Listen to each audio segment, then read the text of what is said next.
Delhi metro के बड़े अधिकारी और एनसीएस कंपनी जो है उसने छीन लिया है। मैं भी एक प्राइवेट वर्कर था, नौकरी करता था ना, तो इन्होंने नौकरी दी, नौकरी नहीं दी, गुंडों द्वारा हमला भी कराया गया, मेरी बहनों को निकाला गया नौकरी से, भाई को निकाला गया और मुझसे अभद्रता से बात भी की गई। साथ ही साथ इन्होंने षड्यंत्र के तहत जेल भी भेजा। तो मैं अब उन भ्रष्टाचारियों से कहना चाहूँगा कि अब जो लड़ाई जो है मेरी, देखो जाति दुश्मनी किसी से नहीं है, आपने इस चीज़ को मुद्दा बनाया है तो आपको भी झेलना पड़ेगा। क्योंकि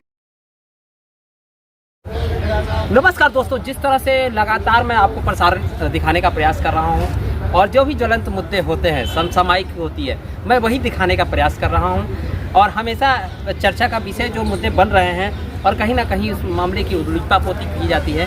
मैं लगातार देखिए यहाँ पर हमारे साथ बबलू जी हैं और बबलू जी देखिए हमें कुछ ज्ञात सूत्रों से पता चला है कि आपको बहुत सारे पॉलिटिशियनों का भी साथ मिल रहा है, बहुत सारे एनजीओ भी आपके साथ चल के आ रही हैं और आपका आंदोलन बहुत तेज़ी से आगे बढ़ रहा है। जी, पहले मैं भ्रष्टाचारियों के खिलाफ जिस तरह से आपने लंका लगाई है जी, और वो लंका कहीं ना कहीं सेंट्रल गवर्नमेंट के दरवाजे भी खटखटा रही है, क्या कहना चाहेंगे? जी, मैं सभी दर्शकों को पहले नमस्कार करना चाहूँगा। मेरा जो सुख और चैन जो है ना, दिल्ली मेट्रो के बड़े अधिकारी और एनसीएस कंपनी जो है उसने छीन लिया है। मैं भी एक प्राइवेट वर्कर था, नौकरी करता था ना, तो इन्होंने नौकरी दी, नौकरी नहीं दी, गुंडों द्वारा हमला भी कराया गया, मेरी बहनों को निकाला गया नौकरी से, भाई को निकाला गया और मुझसे अभद्रता से बात भी की गई। साथ ही साथ इन्होंने षड्यंत्र के तहत जेल भी भेजा। तो मैं अब उन भ्रष्टाचारियों से कहना चाहूँगा कि अब जो लड़ाई जो है मेरी, देखो जाति दुश्मनी किसी से नहीं है, आपने इस चीज़ को मुद्दा बनाया है तो आपको भी झेलना पड़ेगा। क्योंकि मैं कोर्ट का सम्मान करता हूँ, कोर्ट ने मुझे जमानत दी है। साथ ही साथ तुम्हारे अंदर जो है ना वो चीज़ इतने ब्लैक है, इतना ब्लैक है कि उसको तुम नहीं संभाल पाओगे। एक निकालोगे चार आएंगे, चार निकालोगे। अब तो बच्चे ढूंढते ढूंढते मैं कहना चाहूँगा कि अब जो धरना होने जा रहा है मेरा, उसे बड़ी तादाद में होगा और जनता से अपील करूँगा, जनता के लोग भी जुड़ेंगे, साथ ही साथ और पार्टियों के लोग भी जुड़ रहे हैं। जंतर मंतर पे बहुत जल्द धरना होगा और आपको गुड न्यूज दी जाएगी साथियों, में बताना चाहूँगा। और साथ ही साथ मैं बताना चाहूँगा दिल्ली मेट्रो में जो प्राइवेट कंपनी एनसीएस जो है, अब इनकी जो टेंडर खत्म होने वाला है, दो साल के कार्ड बनाते हैं, 2 साल की जो कार्ड की वैल्यू खत्म होने वाली है। अब रीजॉइनिंग के नाम पर जिन्होंने फिर वसूली चालू कर दी है, वो लड़के कह रहे हैं जो मेरे साथ आए हुए हैं, वो कहते हैं कि अब हम रीजॉइनिंग के पैसे नहीं देंगे भैया, अब तुम्हारे साथ हम लड़ेंगे।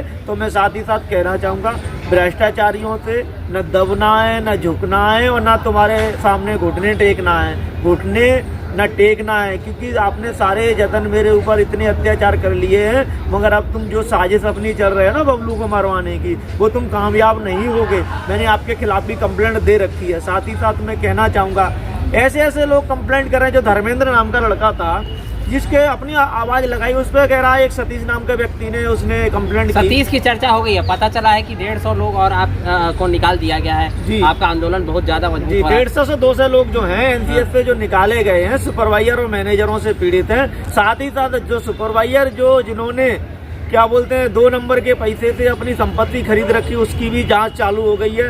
साथ ही साथ जो सफदरजंग इनकलाब में जो इन्होंने फ्लैट ले रखे हैं, उसकी भी जांच होगी, मैनेजर की भी जांच होगी, साथ ही साथ कंपनी के मालिक की भी जांच होगी। और मैं बताना चाहूँगा, मुझे तो षड्यंत्र के तहत इसलिए जेल भेजा गया क्योंकि मैंने दूसरी कंपनी के खिलाफ धरने चल रहे थे, तब ये खुद मिलने आते थे कि बबलू भाई उसके खिलाफ लड़िए आप और मैं आपके साथ हूँ। तो मुझे ये नहीं पता थी कि ये मेरे किस लिए साथ में है। ये इसलिए चाहते थे कि दूसरी कंपनी चली जाएगी तो हमारा फायदा होगा। यही मालिक ने बोला था हमसे, मीटिंग जब हुई मालिक ने बोला अरे मेरा फायदा होगा, तो मेरे लिए बढ़िया आदमी हो, ये है वो है, तो मैं अपनी कंपनी में रख लेता हूँ। तो रखने की बात मुझे ये तो नहीं पता थी कि ये जेल भेजेंगे मुझे, ठीक है। साथ ही साथ मैंने बोला उनको कि अगर तुम्हारी कंपनी के खिलाफ अगर भ्रष्टाचार के खिलाफ अगर लोग आएंगे, पीड़ित होंगे, तो आपको उनका संशोधन करना पड़ेगा। साथ ही साथ अगर ऐसी चीज़ होगी तो जंतर मंतर तुम्हारे खिलाफ भी धरना होगा। वो मैंने पहले फर्स्ट टाइम पे जब कंप्लेंट मैंने की थी 12 खंबा थाने में, उसके बाद फिर मैंने पीओएम में की, गृह मंत्रालय में की, उसके बाद ये आग बबूला हो गई। तो किसी पे कार्रवाई हुई? कोई अधिकारी को कार्रवाई तुम्हें पता है, ये कार्रवाई करते थोड़ा नहीं है, पुलिस को भी लिफाफा पहुंच गए हैं। 12 खंबा की जो पुलिस थी उन्होंने टाल मटोल कर करके वो अपने रख लिया, मगर मैं पीछे हारने वाला नहीं हूँ क्योंकि कार्रवाई होगी।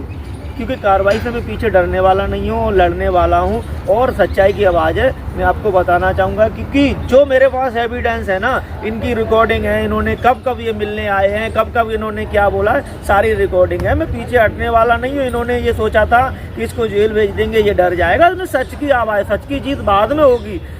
भगत सिंह जी ने लड़ाई लड़ी, जेल गए, सब कुछ हुआ, कितना अत्याचार झेले। तो मैं सिपाही हूँ, सच का सिपाही हूँ, लड़ता रहूँगा। और दुनिया क्या कह रही है क्या नहीं कह रही है, इससे मुझे कोई फर्क नहीं पड़ता। मेरा लक्ष्य यही है कि जिन भ्रष्टाचारियों ने मेरा सुख और चैन छीना है, उन्हें हम कानूनी तरीके से उनको सबक सिखाने का काम करेंगे। ये मेरा उद्देश्य है। ना मुझे परिवार देखना है अभी, ना कुछ। अगर मैं अपने गांव भी जाऊंगा, मतलब मान सम्मान की लड़ाई लड़ रहे जी, हो? मान सम्मान की लड़ाई लड़ रहा हूँ। जो मेरे से जुड़े लोग हैं उनको परेशान किया गया, मुझे परेशान किया गया, मेरी फैमिली को परेशान किया गया। जहाँ तक है मैं दो तीन इन्होंने भ्रष्टाचारियों ने 2-3 लाख रुपए दे करके गुंडे लगा रखे हैं। उसकी भी मैंने अभी कंप्लेंट दे रखी है। भाई तुम्हारा पैसा है, तुम कुछ नहीं कर सकते हो, क्योंकि भगवान की लाठी से डरो, उसकी लाठी में बड़ी आवाज़ है। साथ ही साथ दिल्ली मेट्रो के बड़े अधिकारियों ने एक टेंडर का एक नया नियम बना रखा है, क्योंकि इतनी अफवाह उड़ चुकी है कि इन्होंने मुट्ठी घूंस ले रखी है। तो दिल्ली मेट्रो के जो बड़े अधिकारी हैं, MD साहब, उन्होंने 35% का NCS में अपना हिस्सा रखा है कि 35%, क्योंकि नई कंपनी आएगी तो 35% हिस्सा नहीं होगा, दूसरी कंपनी इनको नहीं दे सकती है। अच्छा, इसीलिए NCS का कॉन्ट्रैक्ट खत्म नहीं जी, हुआ। कॉन्ट्रैक्ट भाई 10 साल हो गई, 12 साल होने जा रही है। 2 साल तो इन्होंने 1-1 साल करके बढ़ा दिया, क्योंकि इन्हें मोटी रकम मिल जाती है वहाँ से। गरीबों का खून चूसने का काम कर रहे हैं दिल्ली मेट्रो में, टोम ऑपरेटर से चोरी पूरी मनमानी करने की छूट मनमानी करा रहे हैं। हाउसकीपिंग से लेकर के, गार्ड से लेकर के, करोड़ों रुपए की हर महीने घूस MD साहब के पास पहुँचती है।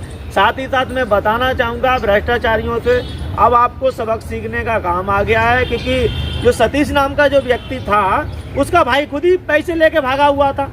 ठीक है, एक मैनेजर है, वो एक बार लेके भाग गया था, पिछले टेंडर में करोड़ों रुपए लेके भाग गया था, और उसको मालिक ने चंडीगढ़ शिफ्ट कर रखा था, क्योंकि आग जल रही थी उस टाइम, लोग घेर रहे थे उसको।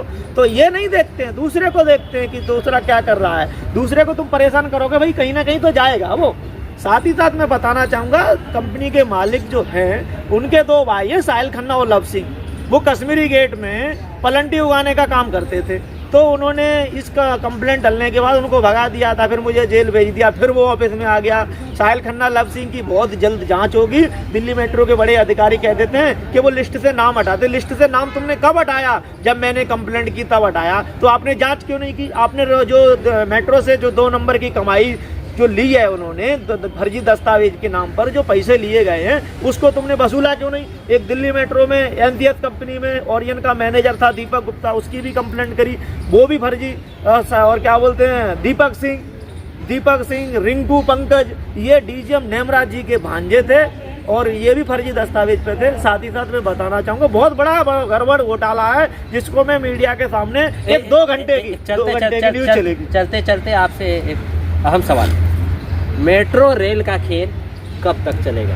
मेट्रो रेल का खेल बहुत जल्द, जो भ्रष्टाचार जो है वो बहुत जल्द समाप्त होगा, क्योंकि बबलू का ये चैलेंज मान ले चाहे कुछ ही मान ले। मैं दिल्ली मेट्रो के बड़े अधिकारियों को भी बोलना चाहूँगा कि मेरी जातिगत दुश्मनी किसी से नहीं है। आपने मुझे पीड़ित किया, आपने परेशान किया, मेरे ऊपर अत्याचार किए। मैं भी एक शांतिपूर्वक एक नौकरी करने आया था, आपने नौकरी नहीं करने दी। साथ ही साथ आपने इतने मुझ पर जुल्म किए हैं जिसको मैं और मेरा परिवार सहन नहीं कर पाया। इसलिए ये लड़ाई जारी रहेगी। चले तो जारी रहेगी इनकी ये लड़ाई। हम देखते हैं कि इस लड़ाई का अंजाम क्या होता है। आप बने रहिए राज के साथ इस सनसनीखेज प्रसाद।